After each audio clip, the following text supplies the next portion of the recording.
আমি নিজেকে আমার সংসারে একজন পারফেক্ট একজন সংসারী গৃহিণী, মানে সুগৃহিণী যাকে বলে, সেটা কিন্তু দেখতে চাই। তবে কতটা পারফেক্ট আমি তবে জানি না সেটা। সংসারের যে সমস্ত কাজ দায়িত্ব সমস্ত কিন্তু গুরুত্বর সাথে এবং সমস্ত ব্যস্ততা যতই থাকুক না কেন, তবুও কিন্তু আমি আমার সংসারের সমস্ত কাজগুলোকে কিন্তু সমান গুরুত্ব দিয়ে সুন্দর করে করার চেষ্টা করি।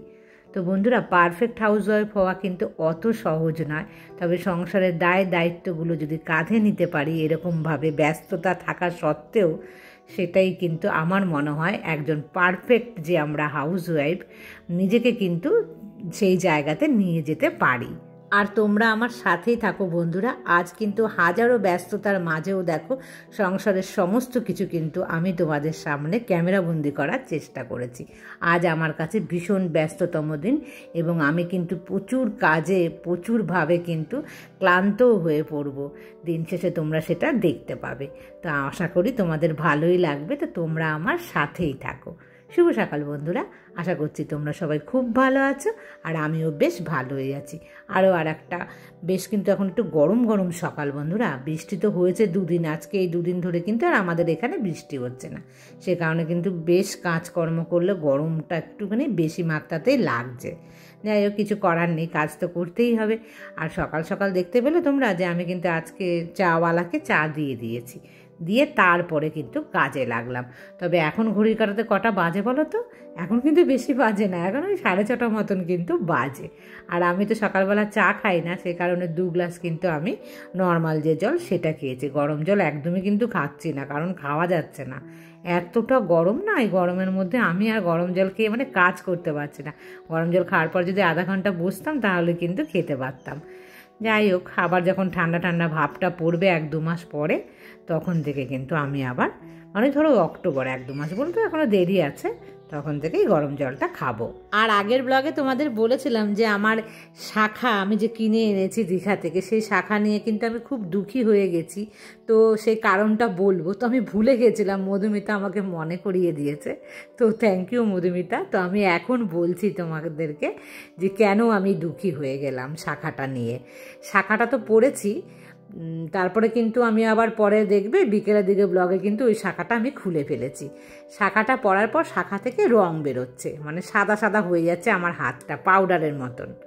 আর বন্ধুরা, তার আগে বলে নিই, আমি বাজারে গিয়েছিলাম কিন্তু আমি আর ওর বাবায় কাজ সেরে। আর আজকে না সমস্ত কিন্তু আনপ্ল্যানিং জিনিস আমাদের হয়েছে, মানে যে যে কাজগুলো আজকে করার নয় সেই কাজগুলো কিন্তু হঠাৎ করে এসে যাচ্ছে।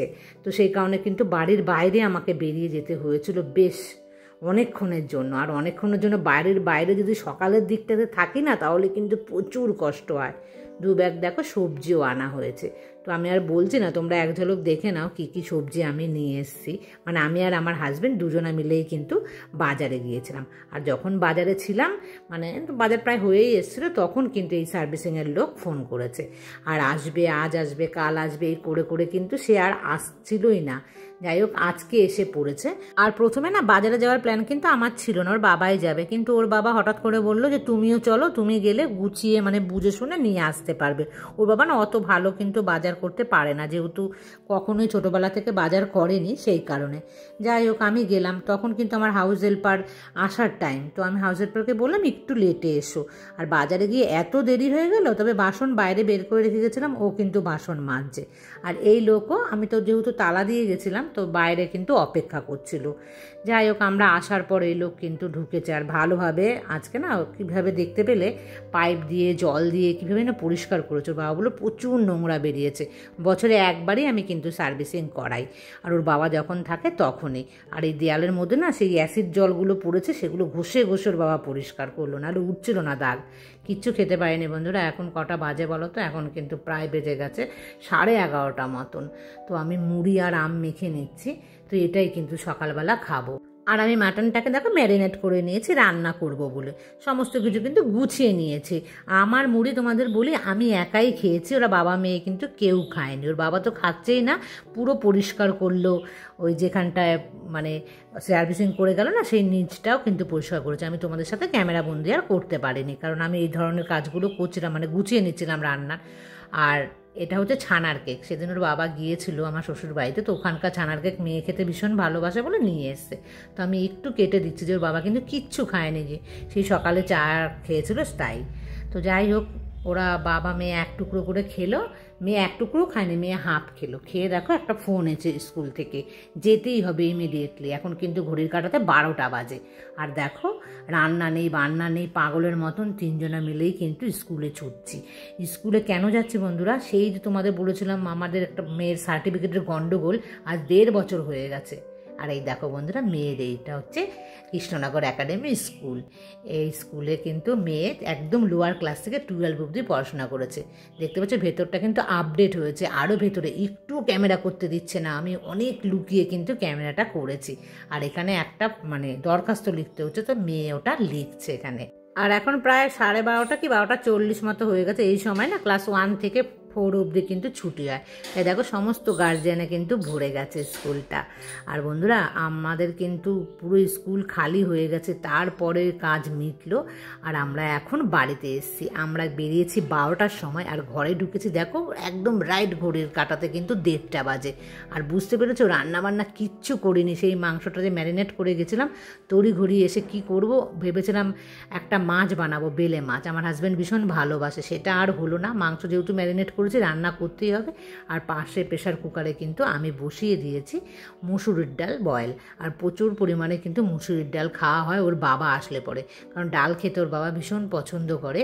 আর যাই হোক না কেন, একটু যদি ডাল থাকে সে কিন্তু ভীষণই ভালোবাসে। যাই হোক বন্ধুরা, খুব উটোপাটায় কিন্তু রান্নাটা আমি শুরু করে দিলাম।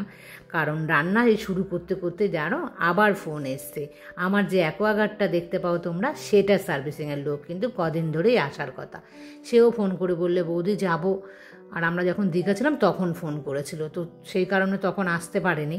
আবার যদি এখন ক্যান্সেল করি, একদম যে কী বলবো, দেখো আমি এখানে রান্না করছি আর পাশে আমার সার্ভিসিং চলছে, একদম হজবট যা বলে না তা কিন্তু লেগে গেছে এত বেলাতে এসে। আর সার্ভিসিংয়ের লোক দেখো কীরকম, তখন 2:10-15 বাজে, তখন কিন্তু আমাকে ফোন করেছে যে আসবো। ওর বাবা বলে দাও আসতে। এই দেখো এক ঝলক তোমাদের আমি দেখাচ্ছি আমার ভেতরটা।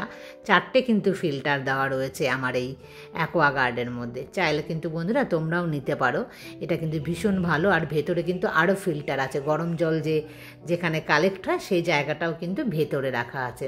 তো যাই হোক, আমি তোমাদেরকে এক ঝলক দেখালাম, তারপর আমি আবার রান্নায় কিন্তু ফিরে আসলাম। মাটনটা রান্না করছি, দেখো খুব যে লাল লঙ্কা দিয়েছি তা না, তবে একটু কিন্তু আমি দিয়েছিলাম, তবে কালারটা একটু কেমন হয়েছে না। যাই হোক বন্ধুরা, তেল মশলা একটু কম খাওয়াই কিন্তু উচিত, তোমরা তাই করো। তেল কম মশলা খেলে তাহলে কিন্তু শরীর ভালো থাকে। আজ বুঝবে না, যারা অতিরিক্ত মাত্রায় তেল মশলা খাও 2-5 বছরের মধ্যেই কিন্তু অসুস্থ হয়ে পড়বে। আর এই দেখো বন্ধুরা, সার্ভিসিং করে দিয়ে গেছে, চলে গেছে। তো এই পোর্শনটা প্রচুর নোংরা আছে, ওর বাবাই কিন্তু একটু ঘষে মেজে পরিষ্কার করছে, কারণ এখন অনেক বেলা হয়ে গেছে আর আমার তো স্নান পুজো আছে। সেই কারণে কিন্তু আমি চলে যাচ্ছি, ওর বাবাই এখানটা একটুখানি মোটামুটি পরিষ্কার করে নিচ্ছে। আর ঘড়ির কাঁটাতে কটা বাজে দেখো, 3টে। এখন আমি স্নান করে পুজো দিতে যাব। আর এই যে পুজো দিয়ে চলেও এসে সমস্ত খাবার একদম এসি ঘরে নিয়ে এসেছি। আর বন্ধুরা বলে নি সেই শাখার কথাটা, শাখা কী হয়েছে, শাখা থেকে তো প্রচুর রং উঠছে, আমার হাতে লেগেই যাচ্ছে, কিছুতেই কিন্তু শাখার রং ওটা কমছে না। মধুমিতা বলছিল না মাটি, আমার মনে হচ্ছে খুব শিগগিরই 2-3 দিন ইউজ করলেই হয়তো সেটা থেকে মাটি বেরিয়ে আসবে। আর দোকানে জিজ্ঞাসা করেছে এরকম মোটা শাখার দাম কত, আমার তো ভীষণ পছন্দ, বলছে 2000 টাকা। তখন আমি ভাবলাম যে আমি কীভাবে নেব, এত টাকা দাম হলে এ শাখা কি আমার পক্ষে নেওয়া সম্ভব নয়। 2000 টাকা কি মুখের কথা বলো বন্ধুরা, তবে শখের দাম লাখ টাকা যাকে বলে। তো আমি ভেবেছিলাম যে 700-800 টাকা হলে আমি ওরকম একটা শাখা কিনে নেব। তবে আমি ভেবেছি আমার হাজব্যান্ড যখন আসবে তখন আমি কিন্তু নবদ্বীপ থেকে পরের বার গিয়ে নিয়ে আসবো, কারণ আমি এত দাম দিয়ে এখান দিয়ে নিতে পারবো না। ওই দাম শুনেই আমি আসলে দুঃখী হয়ে গেছিলাম বন্ধুরা। তাই আমি বললাম যে এগুলোর এত দাম হয়, আমার কিন্তু জানাই ছিল না, বা কোনোরকম আমার আইডিয়াই ছিল না। আর বন্ধুরা, এখন এই সন্ধেবেলার পরে দেখো আমি শুধু রান্না আজকে করছি।